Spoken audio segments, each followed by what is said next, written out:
Olá, meu amigo estudante de Direito, que nos acompanha aí na TV Justiça, no nosso programa Saber Direito.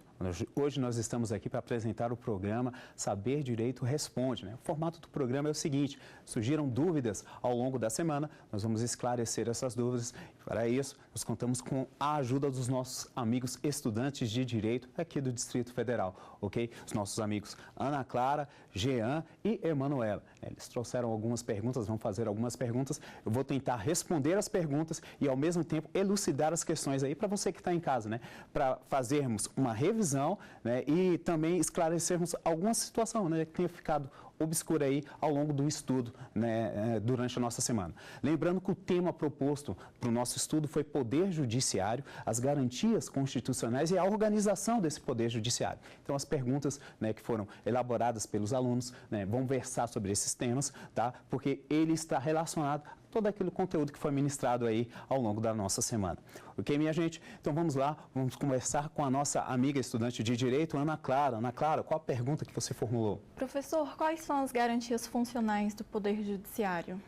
Garantias funcionais do Poder Judiciário. Nas aulas nós comentamos acerca das garantias do Poder Judiciário. Dividem em dois grandes grupos. As garantias institucionais vão pertencer ao Poder Judiciário como instituição, como órgão. E as garantias funcionais. Essas garantias pertencem aos membros para que eles possam exercer as suas atribuições de maneira independente e imparcial. Então nós vamos ter dois tipos de garantias. Garantias de independência, né, que estão divididas em três grupos: vitaliciedade, inamovibilidade e irredutibilidade de subsídios. A Constituição vai falar para você que a vitaliciedade é adquirida no primeiro grau de jurisdição, então é importante deixar isso bem claro, após 2 anos de exercício no cargo. Então o juiz ele vai se tornar vitalício após 2 anos de exercício no cargo, lá no primeiro grau de jurisdição. E aí a perda do cargo vai depender de sentença judicial que transitar em julgado. Dentro desse período de 2 anos, né, o período que nós chamamos de vitaliciando, ele pode vir a perder o cargo por deliberação do tribunal ao qual ele está vinculado. Então, é importante deixar claro que a vitaliciedade no primeiro grau é alcançada após 2 anos. Tá? Na segunda instância, na instância superior, com a posse, o magistrado se torna já vitalício. Por exemplo, vamos supor que lá no TJ tenha ingressado pelo 5º Constitucional um membro do Ministério Público que agora é desembargador. No momento da posse, ele se torna vitalício, ele não vai precisar passar por esse período de 2 anos, porque o período de 2 anos, segundo disposição constitucional, artigo 95, inciso 1 da Constituição Federal, é só no primeiro grau de jurisdição. A inamovibilidade, né, vai consagrar justamente a prerrogativa do juiz de não ser removido contra a sua vontade de maneira arbitrária, né, pelo tribunal no qual ele está vinculado. Então, se ele quiser ser removido, tudo bem, por disposição de vontade, há essa possibilidade. E também há a possibilidade dele ser removido no interesse público, né? A Constituição também trouxe essa possibilidade. Agora, de forma arbitrária, não. É importante também dizer, no tocante à inamovibilidade, tá, que os magistrados, os juízes substitutos, segundo o entendimento do Supremo Tribunal Federal, também vão fazer jus a essas garantias. Então, eles não poderão ser removidos de forma arbitrária, tá? Somente no interesse público ou por disposição de vontade. A terceira garantia de independência e irredutibilidade de subsídios, isso é bem tranquilo, né? Os membros não poderão ter os seus subsídios, né, restringidos, né, reduzidos. Então, não há a possibilidade de se cortar, digamos assim, os subsídios dos membros do Poder Judiciário. Lembrando, essa prerrogativa não é uma prerrogativa exclusiva dos membros do Poder Judiciário, né? O artigo 37 da Constituição também trouxe essa prerrogativa para os demais servidores. Mas as garantias funcionais, né, que estão estabelecidas lá no artigo 95 da Constituição Federal, são garantias dos membros do Poder Judiciário e aqui é importante deixar claro, não se estendem aos demais servidores. Nós temos também as vedações, né, aquelas que estão previstas lá no parágrafo único do artigo 95. Né, fica atento às situações das vedações. São garantias de imparcialidade. E aí nós temos várias, podemos citar. O magistrado ele não vai poder exercer uma outra função pública, salvo a função pública de magistério. Né, ele não vai poder exercer a advocacia no período de 3 anos, no qual ele tenha se afastado, né, das suas atribuições, ou por aposentadoria ou por exoneração. Então, ele tem que ficar atento a essa situação aí também da quarentena de saída, né, convencionado aí, denominado pela doutrina quarentena de saída. O magistrado, ao se aposentar ou ser exonerado, não vai poder exercer a advocacia naquele juízo. Nós temos outras disposições, ele não vai poder se filiar a partido político e também não vai poder receber a qualquer título remuneração, né, para prestar a sua atividade jurisdicional. Essas são as atribuições funcionais, ou seja, aquelas atribuições que estão, as garantias que estão afetas aos membros do Poder Judiciário. Tá? As garantias institucionais, né, são garantias afetas ao Poder Judiciário como órgão, né, como instituição. Quais são os meios pelo qual o STF decide se vai ou não aceitar casos de direito de fato? Na competência recursal, ele vai analisar a situação de direito, a violação das normas constitucionais. Só que o STF também analisa questões de fato. Quando, professor? Quando se tratar da competência originária do Supremo Tribunal Federal. E aí, a competência originária do Supremo Tribunal Federal está estabelecida lá no artigo 102, inciso 1 da Constituição. Então, nas hipóteses de competência originária do Supremo Tribunal Federal, ele vai analisar, sim, as questões de fato e de direito, ok? Agora, quando se tratar de competência recursal, seja competência recursal ordinária, constitucional, né, vai subir o recurso, né, o recurso ordinário constitucional, ou a questão subiu através de recurso extraordinário, o Supremo Tribunal Federal não vai se ater à questão fática, ele vai analisar, sim, a violação da norma constitucional. Então, atenção a essa situação, preciso distinguir. Se for competência originária, eu vou analisar, sim, a questão fática e probatória. Agora, a análise de uma questão recursal é apenas a questão de direito, a questão da violação do dispositivo legal, a violação das regras constitucionais. Professor, o que é foro prerrogativo de função? Foro por prerrogativa de função.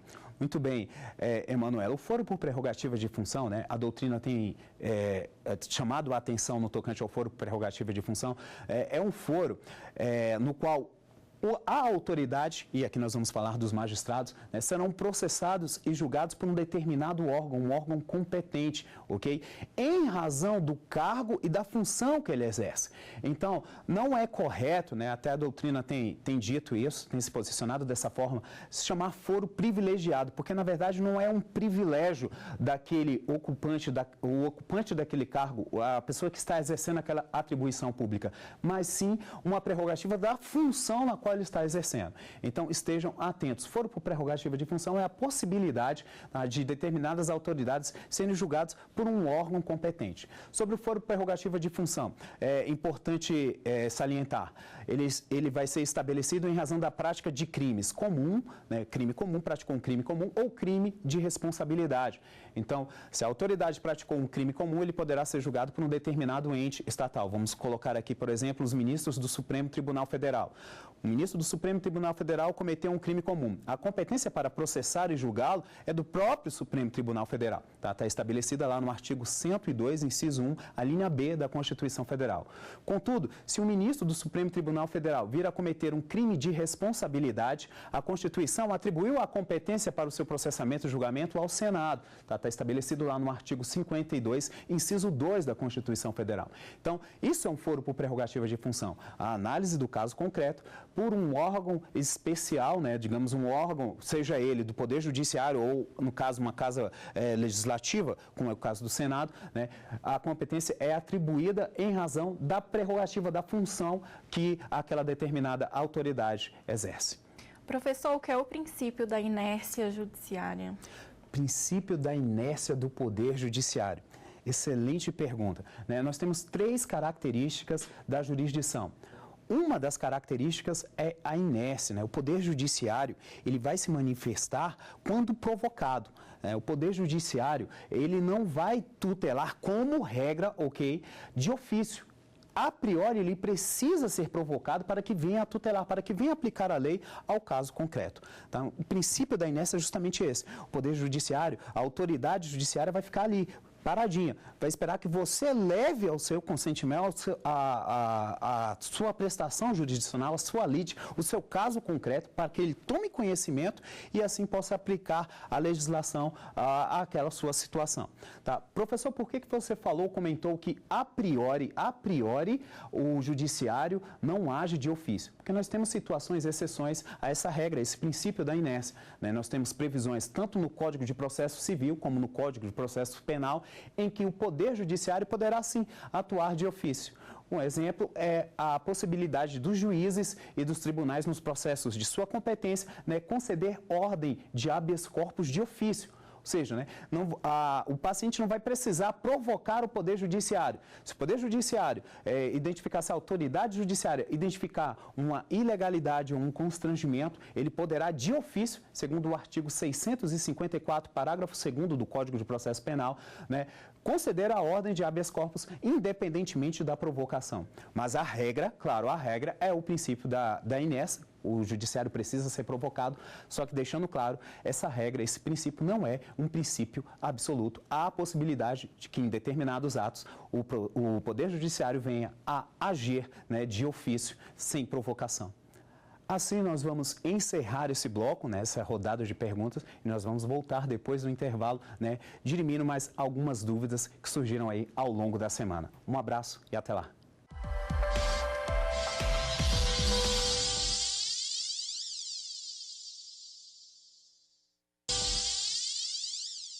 Olá, meu amigo estudante de Direito, você que está aí no conforto da sua casa, no conforto do seu lar, acompanhando o nosso programa Saber Direito Responde, né? Hoje eu estou aqui com os nossos amigos estudantes do Distrito Federal, futuros bacharéis em Direito. Eles trouxeram algumas dúvidas, né? Dúvidas afetas aos nossos programas que foram apresentados aí ao longo da semana, né? Agora nós vamos responder um questionamento do nosso amigo estudante Jean. Jean, qual a sua pergunta? Professor, uma condição para ser ministro do STF ou do STJ é ter um notório saber jurídico. Então, entende-se que não precisa ter bacharel em direito para exercer a função? Ao longo da história, você que já estudou aí a história do direito, sabe que nós já tivemos um ministro do Supremo Tribunal Federal que era médico, né? Só que o que aconteceu? O Senado não aprovou, né? Ele exerceu esse cargo durante 10 meses e o Senado recusou o nome daquele ministro do Supremo Tribunal Federal por entender que uma das condições para se ter um notório saber jurídico é ser bacharel em direito. Então você precisa tomar cuidado com relação a isso. Não há necessidade de que ele seja advogado, e nem que ele seja um juiz, sim? Mas há necessidade, a mínima condição de que ele seja um bacharel em Direito. Inclusive, o nosso doutrinador Pedro Lenza fala muito bem sobre esse assunto, né? É importante a gente comentar, eu trouxe essa doutrina, ele especificou a situação da condição de ser bacharel em Direito como pré-requisito para se ocupar o cargo de ministro do Supremo Tribunal Federal. Ele trouxe assim, tem que ser jurista, um ministro do STF, ele coloca, o artigo 56 lá da Constituição de 1891 falava somente em notável saber jurídico. E aí, diante dessa situação, dessa permissão, o STF já chegou a ter um ministro que não era jurista, né? Um médico Cândido Barata Ribeiro, que foi nomeado pelo presidente Floriano Peixoto.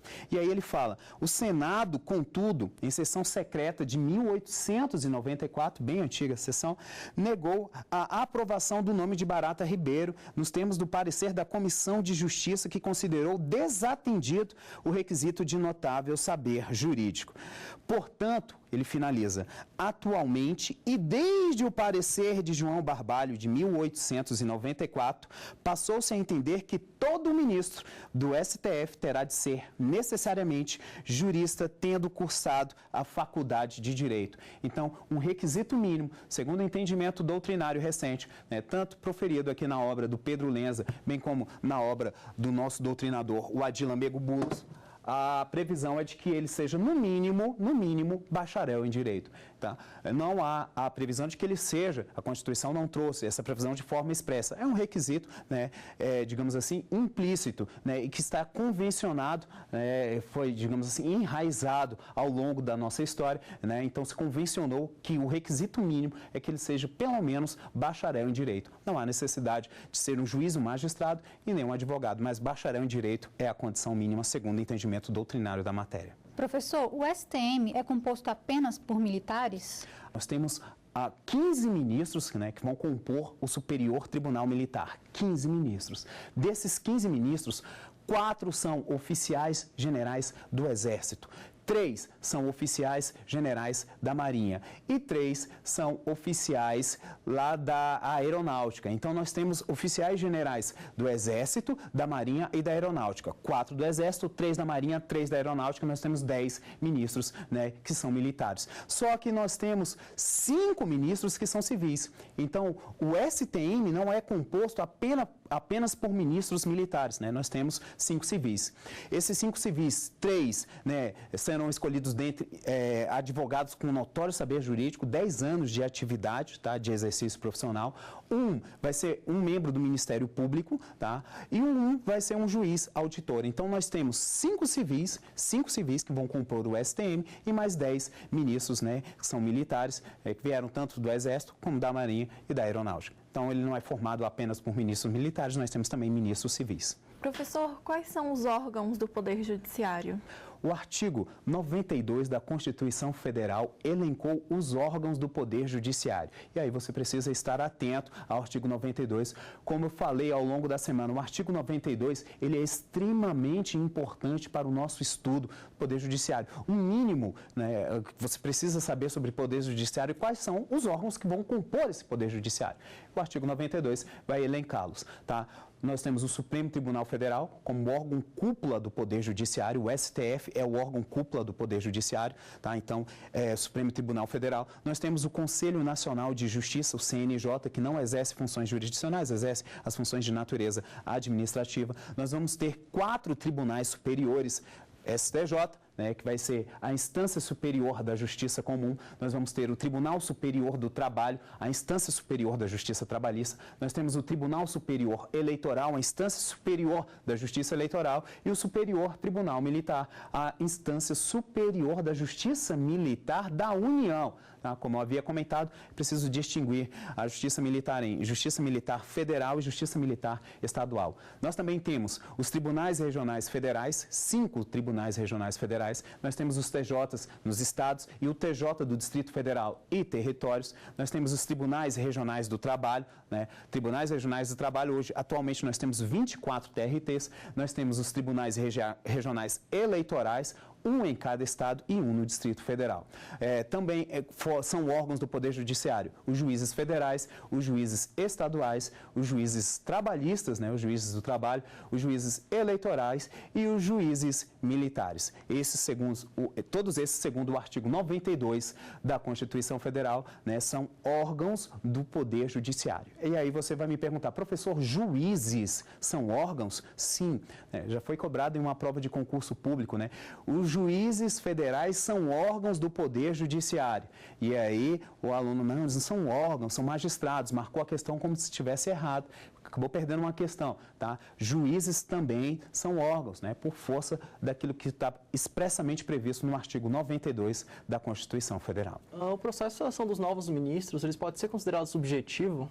Já, na verdade, não há como se afastar a ponderação de uma subjetividade, mas, na verdade, nós temos critérios objetivos, sim, estabelecidos na Constituição Federal. Critérios objetivos, professor, sim, né? Primeiro, o cargo de ministro do Supremo Tribunal Federal é um cargo privativo de brasileiro nato. Então, aí nós já temos um critério objetivo. Ele precisa preencher o requisito da idade, ele precisa ter entre 35 e 65 anos de idade. Ele precisa ter notório saber jurídico, reputação ilibada, né? Ele vai ser nomeado pelo presidente da República e depois o seu nome vai ser aprovado, né, após arguição pública, após sabatina, pela maioria absoluta do Senado. Então, por mais que eu tenha assim, uma ponderação de critérios subjetivos, existem critérios objetivos que vão nortear a escolha dos ministros do Supremo Tribunal Federal. Então, eu não posso atribuir a escolha a um critério meramente subjetivo. Nós temos critérios objetivos que norteiam a escolha dos magistrados, dos ministros, que irão compor, sim, o Supremo Tribunal Federal. Quais os tribunais devem observar a reserva de vagas estabelecidas no artigo 94 da Constituição Federal, que consagra o denominado quinto constitucional?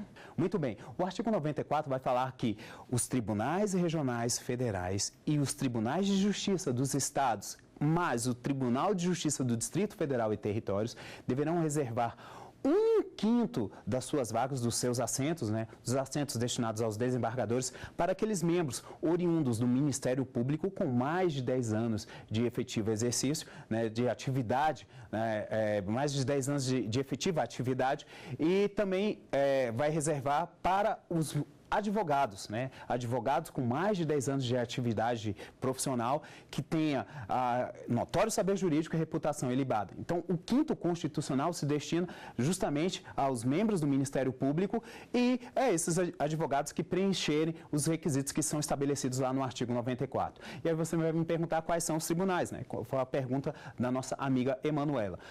Só os TRFs e o TJ? Não. A emenda constitucional 45 de 2004, ela ampliou o alcance desse 5º Constitucional também aos TRTs, aos Tribunais Regionais do Trabalho, e ao Tribunal Superior do Trabalho. Então, hoje, a regra do 5º Constitucional é aplicada tanto aos TJs como aos TRFs, os Tribunais Regionais do Trabalho e o Tribunal Superior do Trabalho, tá? E aí você também vai me perguntar, professor, mas eu vi algo parecido dizendo que deveria ser aplicada a regra do artigo 94 lá no STJ, tá? Muita gente tem dúvida. A regra do 5º Constitucional se aplica ao Superior Tribunal de Justiça? Isso daí você vai me perguntar. Não, não se aplica. Preste atenção, o Superior Tribunal de Justiça, né, composto por no mínimo 33 ministros, né, vão ter as suas vagas providas da seguinte forma: 1/3, né, desses ministros, né, vão vir lá dos tribunais regionais federais. 1/3 vão vir dos TJs, né, os Tribunais de Justiça dos Estados, bem como do TJDFT. E 1/3 vai ser dividida entre membros do Ministério Público e advogados que são escolhidos na forma do artigo 94. Então, o procedimento de escolha desses magistrados obedece o que está previsto no artigo 94, mas isso não quer dizer que o STJ se submete à regra do 5º Constitucional. Na verdade, lá nós não vamos ter a reserva de 1/5 das vagas. Vai ser reservado 1/3 das vagas justamente para os membros oriundos do Ministério Público, né, que preencherem aqueles requisitos, 10 anos de atividade profissional, e os advogados que tenham 10 anos de atividade, bem como reputação ilibada e notório saber jurídico. Então, essas são as condições, os requisitos estabelecidos, né, para se prover os cargos, as vagas lá no Superior Tribunal de Justiça.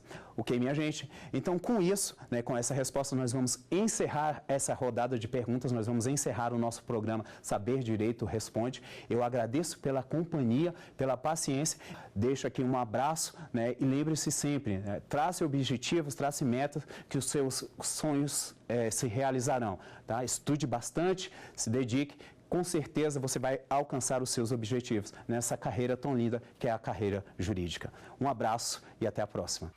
Ficou com dúvidas sobre o assunto? Então mande um e-mail para saberdireito@stf.jus.br. Você também pode estudar pela internet acessando tvjustiça.jus.br.